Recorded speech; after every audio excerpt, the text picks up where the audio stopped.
Right, I think I'm going to start, okay? I think whoever's going to be here is here. I'm Keith Silvester. I've been in pink therapy long enough. It was quite nice to do this. This is based on a little bit on a workshop I ran a couple of years ago on about being elders, which one or two of you were on. So I thought it's a vast subject, and I'm going to divide this into two little bits. One is a little survey I put out to those who responded and said they'd like to be asked questions, and I've got some responses to those questions. And the second half, I'm going to talk about my own view of what it means to be an elder, okay? And I'm going to start with a sort of definition, really. This is my own definition. I didn't get it off Wiki or whatever. An elder is someone who has life experience, maturity and standing, who can offer wisdom and guidance to the generations that follow. So it's just like my working definition, really. It doesn't have to be an old person. Many of you will remember that advert, Synatogen fortifies the over 40s. You know, it's like 50 is the new 40 anyway. And being 50 is not actually that old, let's face it. So I put out a series of random questions, and I'll read one or two of the sort of answers I got. The first question, as you get older, does sexual desire, whether for a partner or for men in general, play a greater or lesser part of your personal identity?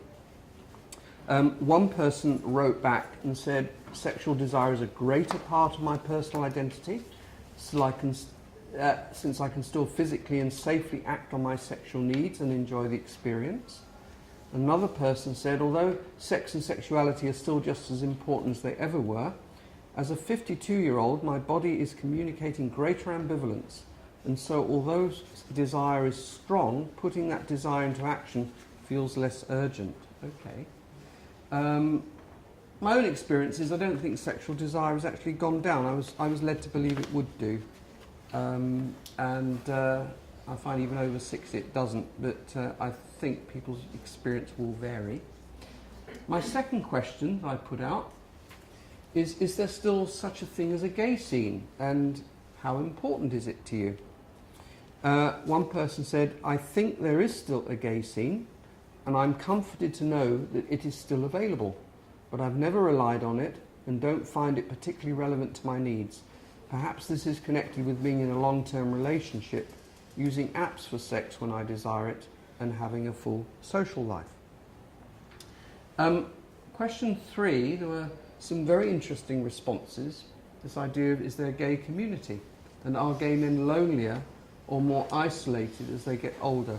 I think it's an important question. Certainly when I was young, the image I was presented, certainly by my mother, was I'd be sitting alone on a park bench in a dirty old raincoat, feeling very miserable for myself in the rain, which never actually happened. And various people. One person said, I have no idea what is meant by this. I never have. This is about community. I've always thought that of this phrase being used by some people to homogenize all LGBT people. I don't think that gay men need be lonelier or more isolated if they choose not to be. It may not be possible for them to be with environments that are gay-friendly if they are living in rural locations, have to rely on public transport, are disabled, or have financial difficulties. LGBT organisations that provide services to GME tend to be in large cities and often only operate a few days a month and during the day. Thus, they do not provide a social outlet to those who are working. One person said, I think that my gay community exists amongst my group of friends. It doesn't rely on a physical gay space as it might have done, as we have become more comfortable in gay and straight commercial environments. I have yet to experience loneliness linked with age, but suspect that I would be able to respond to it in a proactive way if I did.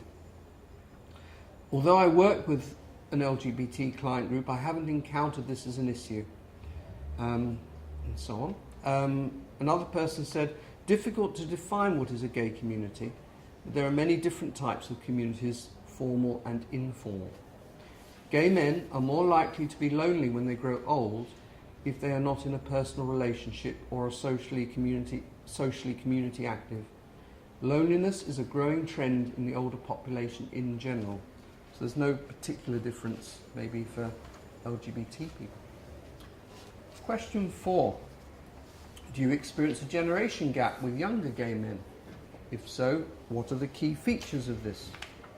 One person was talking about the Scottish experience. In Scotland, where I now live, I do not feel welcomed by as many gay men in most gay venues, particularly those aged under 30. On the rare occasions that I do go to commercial gay venues, my experience is of being looked at when I go in and my presence questioned. I'm always aware that I'm often the only person over 35/40 in the venue. It's the same demographic as when I lived in Scotland in the late 70s, 80s. Some things haven't changed. I'll just whisk through these because I want to allow a bit more time for other things. Is there a gay spirituality, and does age play a part in developing a sense of this? And in what ways do we get wiser as we get older? Did I get any interesting answers on that? One person said, there is a concept of spirituality, but not sure if there's a particular gay one. Okay. Another person was not sure what was meant by spirituality. One person said, I haven't thought about the idea of spirituality amongst gay men. I think that I've got older, I've become much more comfortable about my sexuality, and so with that, think about it less. I trust that as I've got older, I remain attractive to other men, or the ones I'm attracted to, whereas in the past I may have questioned that and feared that sexual and attractiveness and desire would run out. I'll talk about that in a minute. 2 more questions I put out. The year 1967, everyone remember that? Hey Man, Flower Power. Summer of Love. Was a significant year for gay men in the UK, given the law changed. I made a mistake here, didn't affect Scotland. What do you think has made the biggest difference to the experience of gay male life since then? And could the clock ever be turned backwards? I came out in Scotland in 1979, so I have difficulty seeing 1967 as being significant to me as 1980. Before that, I was breaking the law. For me, the biggest difference has been the willingness to be visible and vocal about issues such as Section 28, which seem to be trying to limit gay men's openness and demonise gay sexuality. The other biggest difference has been the health issues and how sexual practices changed with the arrival of HIV. I don't think the clock can or should be turned back. I'm just trying to think if somebody else wrote an answer to that one. I don't have one with me.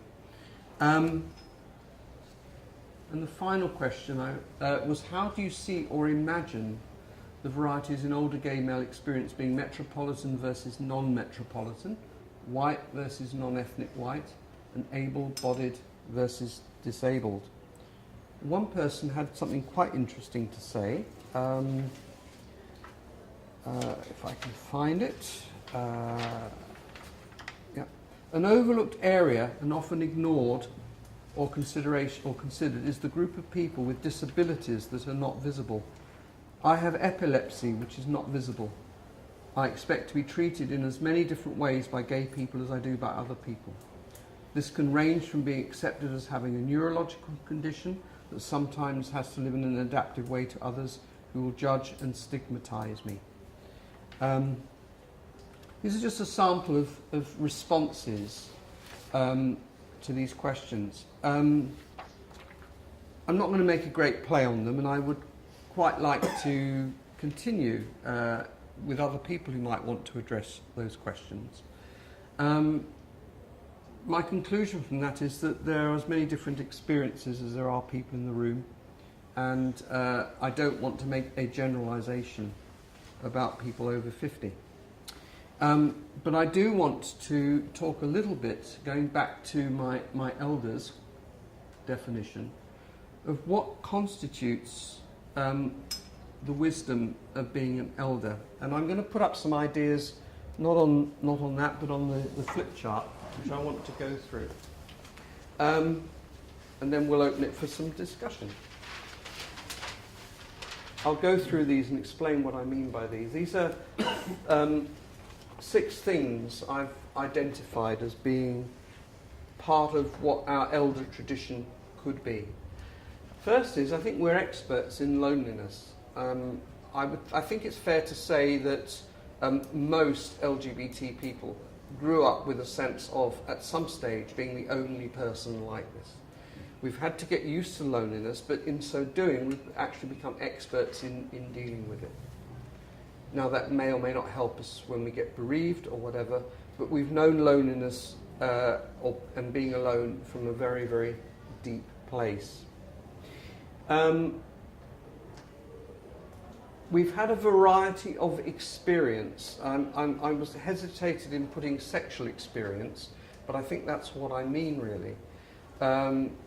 I think it's still fair to say that compared to a lot of other sections of society, gay men who've been out a long time have probably tried to be with a lot of different people. Not all gay men, obviously. And I think back over the years, all the people I've been to bed with or had relationships with, I've gained so much knowledge of just people's different environments, the way they live, different psychological expectations. We've got a lot of varieties of experience of people to pass on, and that's nothing to do with even being a therapist. That's just to do with having slept around in my youth. This one, I had trouble to write up. I call it Celebration and Decline Around Attractiveness. I think it was Julian Clary who said once that once you're over 30, nobody looks at you in a gay bar. I'm not sure it's quite true now. But I think we've had to get used to celebrating our bodies and facing, or at least a perception of decline around attractiveness.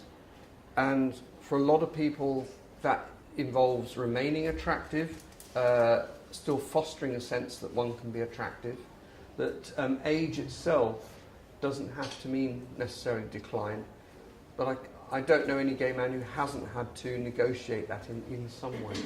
And I think we can pass on a wisdom around that to young people who are very invested in the way their bodies look and their sexual attractiveness to get love and attention. I know when I was young, I absolutely equated being love and getting attention with being perceived as sexually attractive. And I thought, God forbid a day if I didn't feel attractive anymore, what would happen to me? Would I fall through the floor? But we can discuss this. Another important area, which I think is very, very important in the gay world, which is about the ability to self-parent and take personal responsibility. I think there's a lot we can do for younger gay men who may not have had the best upbringings, may not have had the best relationships with their fathers, may not have had role models in their lives. And I think it's very, very important to pass on the skills of how to look after yourself, how to take responsibility for yourself. If people haven't got friends that can do it, hey presto, they come to therapists. And I know in my therapy practice, I do a lot of work with younger gay men who really don't know how to look after themselves.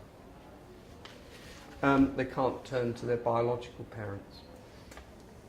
And the acceptance of complexity of relating, I think that it's linked with this idea of community as well, which I put a question mark on, that we've had to get used to ideas that ex-partners become family, that they become extended gay family, that we may include, say, ex-partners in our lives as friends. The heterosexual world does that as well. I think we've led the way in understanding that, because I know a lot of heterosexuals who go, oh no, once I finish with a partner, I won't, can't see that person again. I think we're much better at including different sorts of relationships we have with people into our lives and maintaining them. It is linked to community, which is a big question mark, because some people say that, as one or two people say, there isn't really such a thing as a gay community. I know with my with some of my clients who feel very isolated, I do encourage them to form friendship networks, to go and join activities that are suitable for all sorts of age groups. I know myself, if I didn't belong to certain gay groupings, gay clubs and things, I don't mean commercial clubs, I mean activity clubs, I would probably feel quite isolated. And I think we're very good at it. I think we're very good at building a sense of gay community. I'm not saying the rest of the population doesn't do this. I'm just saying that we have something particular to pass on to younger gay men. If I had to pick one of these, I would say the first one and the self-parenting one are particularly important. And I think, certainly when I was younger, there weren't that many older people I could turn to. Now I'm in that older generation. I can see what I can offer. And that counteracts any feelings I might have that when a young, so-called attractive person comes into my room, I don't go, oh my God, what do they think of me? I accept I have other things to offer them. I do believe we're going to have to stop. Thank you. Thank you. Thank you.